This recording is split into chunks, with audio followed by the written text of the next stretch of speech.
que seria exatamente um herói?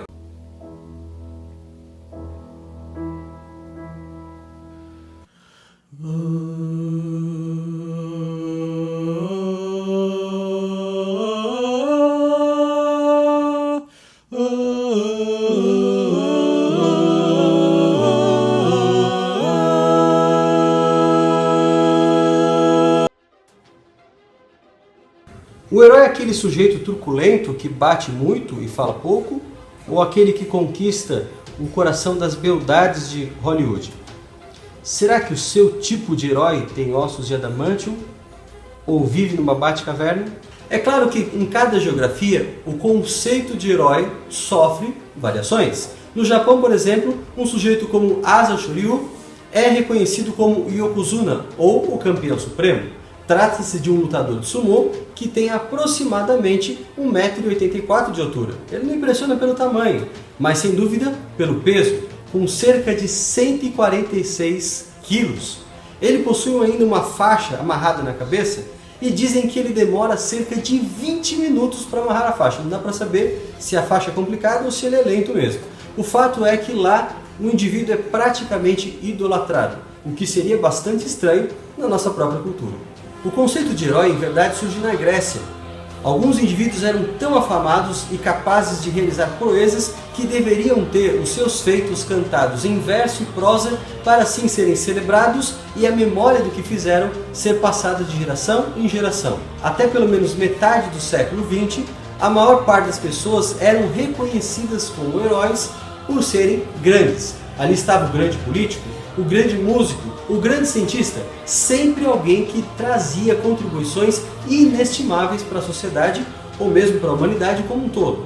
Quando falamos dos heróis das mídias, é interessante mostrar como surgiu esse conceito de super-herói. Quando pensamos no início dos anos 30, percebemos um clima de pessimismo geral. Afinal, as pessoas ainda sofriam sob o baque da queda da Bolsa de Valores ocorrida em 1929. Houve suicídios em massa, muita gente passando fome e nenhum tipo de esperança além do horizonte. Talvez a melhor solução nessa situação fosse o escapismo.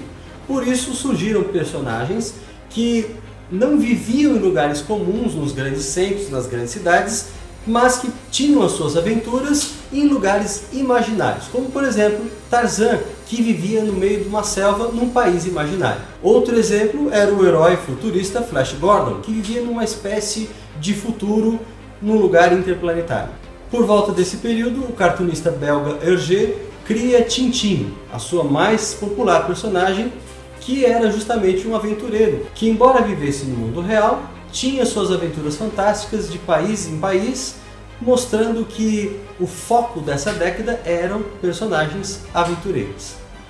Foi daí também que surge o primeiro herói mascarado, o Fantasma. Curiosamente, ele vivia numa ilha e era uma espécie de justiceiro local. A longevidade do herói era garantida porque o manto do fantasma passava de pai para filho. Ainda no final da década nós temos a criação do Superman. É curiosa a história porque os dois criadores durante anos tentaram vender a personagem para os suplementos dominicais dos jornais norte-americanos, que publicavam na época as principais histórias em quadrinhos. Mas ninguém se interessava por aquela personagem que parecia por demais fantasiosa. Até que finalmente eles se resignaram e venderam os direitos da sua criação para Detective Comics, que pagou algo como que $75 na época. Assim eles venderam todos os direitos. Décadas depois, a família continuou brigando pelos direitos para tentar ganhar alguma coisa do lucro da empresa com o Superman, sem nenhum sucesso. Essa primeira fase dos super-heróis é conhecida como a Época de Ouro, onde as grandes criações dos principais estúdios faziam extremo sucesso, mas mostravam também a inocência dessas personagens que encarnavam uma espécie de bom mocismo. Isso se tornaria diferente na década de 60, quando começa então a chamada Era de Prata dos super-heróis. E um dos marcos desse período é a criação de Stan Lee, o Homem-Aranha. Uma pessoa comum é picada por uma aranha radioativa e se torna um super-herói não convencional. Um super-herói que tinha frustrações, que passava por problemas os mesmos dos adolescentes e que nem sempre terminava suas histórias com um final feliz. O mesmo Stan Lee foi responsável ainda pelo roteiro que criou algumas das mais famosas personagens da Marvel, como o Quarteto Fantástico, Hulk, X-Men, entre outros. Na década de 70, marcada pela Guerra do Vietnã e Guerra Fria, as personagens começaram a se tornar mais violentas. Você tem tanto do lado da Marvel como da Detective Comics personagens que eram extremamente mais violentos, como o Justiceiro, um ex-combatente de guerra, o Lobo, Wolverine, Juice Dredd, uma criação não dessas duas companhias, mas fruto dos quadrinhos britânicos, entre muitos outros que realmente revolucionaram o conceito. Foi apenas na década seguinte que surgiram personagens que exploravam ainda mais a violência, o erotismo, o misticismo, propondo algumas histórias de super-heróis mais adultas. Marcaram essa década obras como o Watchmen, de Alan Moore, O Cavaleiro das Trevas, de Frank Miller, entre outras criações de HQs adultas. Na década de 90, alguns dos artistas que trabalhavam para as duas maiores companhias de HQs se juntaram para formar uma terceira grande força, a Image Comics. Boa parte da crítica definia os personagens da Image como cópias das editoras maiores, mas fato é que a Image Comics revolucionou por inverter um pouco da moralidade associada aos super-heróis. Heróis mais violentos ainda, sanguinários e com histórias envolvendo misticismo. Alguns exemplos: Spawn, uma espécie de versão do Motoqueiro Fantasma. Al Simmons faz um pacto com o demônio e volta na forma de um vingador. Para completar a lista, nós temos a HQ Darkness, sobre alguém que é possuído pelo demônio, e também Witchblade, a história de uma mulher que usa um artefato mágico místico no combate ao crime. Já há algumas décadas, a luta pelos direitos homossexuais tem ganho um forte aliado através de inúmeras publicações de HQs norte-americanas de super-heróis. Na sua reformulação, a DC Comics trouxe a Batwoman, uma personagem que é distinta da Batgirl. Trata-se de uma combatente do crime que mora com a sua namorada. Houve também um casamento homossexual na HQ dos X-Men entre o Estrela Polar e o seu namorado, além de uma das versões do Lanterna Verde ser assumidamente gay. Numa história alternativa, a Mulher Maravilha aparece também defendendo o casamento gay, dizendo que na Ilha das Amazonas, de onde ela veio, esse é o único tipo de casamento que existe. Não precisa de muita atenção para perceber que nas últimas décadas o conceito de herói se desvinculou totalmente daquele que faz alguma coisa boa. Se o herói era um ícone de beleza, de justiça, de honestidade, hoje ele se tornou uma espécie de vingador que não tem nenhum pudor em agir da mesma maneira que os seus inimigos supostamente criminosos. Se isso acontece na ficção, qual seria o impacto na sociedade? Antes de responder essa pergunta, vale lembrar aquilo que nós indagamos no início. O que é de fato um herói? Será que você já teve algum professor universitário ou um colega que poderia ser chamado de um herói? Quantos na sua família, na sua igreja ou no seu bairro são verdadeiramente heróis? Não são heróis que disputam as honras no gramado, mas heróis diários que não usam máscara e mesmo assim permanecem não reconhecidos. Não têm superpoderes, mas salvam vidas. Estamos falando do tipo de heróis que não possuem nenhum treinamento suficiente para cumprir missões ultra secretas, mas possuem unção espiritual. Seriam incapazes de dominar exércitos, mas conseguem algo maior. Dominam-se a si mesmos. A escritora norte-americana Ellen White tem uma frase muito interessante ao tratar da ficção. Vale lembrar que ela viveu o final do século XIX e início do século XX. Mesmo assim, já havia obras de ficção bastante conhecidas e populares nos seus dias. E fazendo um juízo de valor dessas obras, ela disse o seguinte: este é um século em que a corrupção prolifera por toda parte. A concupiscência dos olhos e corruptas paixões são despertadas pela contemplação e pela leitura. O coração corrompe-se pela imaginação.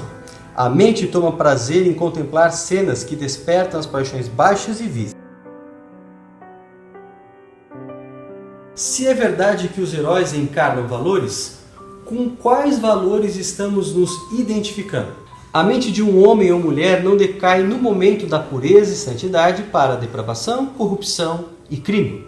Leva tempo transformar o humano em divino ou degradar o que foi formado à imagem de Deus em brutal ou satânico. Pela contemplação somos transformados.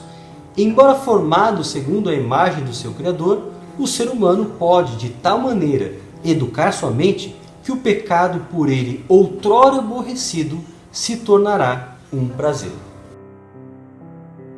Em grande parte, a enxurrada de filmes e séries e mídias relacionadas aos heróis acaba trazendo também na sua bagagem um conjunto de valores que vai ocupando o espaço daquilo que seria o correto. E o que dizer da Bíblia? A Bíblia em nenhum lugar usa o termo herói. É claro que se você dispõe de uma nova tradução na linguagem de hoje, a palavra vai ocorrer em algumas passagens. Mas é bem verdade que onde você lê herói, o termo bíblico é valente. E valente pode ser definido como um soldado que luta em seu dever, mas também é o mesmo termo que aparece em Provérbios 31 ao tratar da mulher virtuosa. Poderíamos dizer que valente é aquele que enfrenta com coragem, com persistência e com honestidade o seu dever, não apenas em termos de guerra, mas mesmo nas coisas cotidianas. O texto bíblico ainda apresenta para nós um único modelo isento de falhas, um modelo humano, o Senhor Jesus, aquele que se fez homem para assumir uma vida virtuosa. E se há alguém que nós devemos contemplar, se há alguém que nós devemos admirar, se há alguém que mereça ser chamado de herói, e até mesmo que extrapole esse conceito, é Jesus. Avancem, comecem a correr, nunca descansem, sem gordura espiritual excedente nem pecados paralisantes. Mantenham seus olhos em Jesus, que é tanto o ponto de partida quanto a linha de chegada da corrida em que estamos. Estudem como ele morreu, porque ele nunca desviou a vista daquilo a que lhe havia dirigido, aquela alegria final em Deus e com Deus. Ele poderia aguentar qualquer coisa durante o percurso, cruz, vergonha, o que quer que fosse. E agora ele está lá, no lugar de honra, do lado direito de Deus. Quando vocês se encontrarem debilitados em sua fé, revisem essa história novamente, item por item, o longo relato de hostilidades que ele atravessou. Que isso injete adrenalina em suas almas. Embora nós tenhamos bons exemplos de pessoas que são honestas, pessoas que são virtuosas, ninguém é isento de falhas, a não ser o próprio Senhor Jesus. Por isso ele está acima de qualquer herói. E como diz o texto que nós acabamos de ler, a sua vida merece ser revisitada. Se nós gastássemos pelo menos 1 hora por dia relembrando da vida de Jesus, daquilo que ele experimentou, das hostilidades, das dificuldades e o seu foco na salvação dos perdidos, nós sairíamos fortalecidos e com um desejo de nos parecer mais com ele. E você, o que acha disso? Não se esqueça de deixar aqui os seus comentários, compartilhar o conteúdo desse vídeo e se você ainda não teve a oportunidade de se inscrever, faça isso agora, amigo. Inscreva-se no canal e não se esqueça, na próxima semana nós vamos estar aqui novamente. Um forte abraço.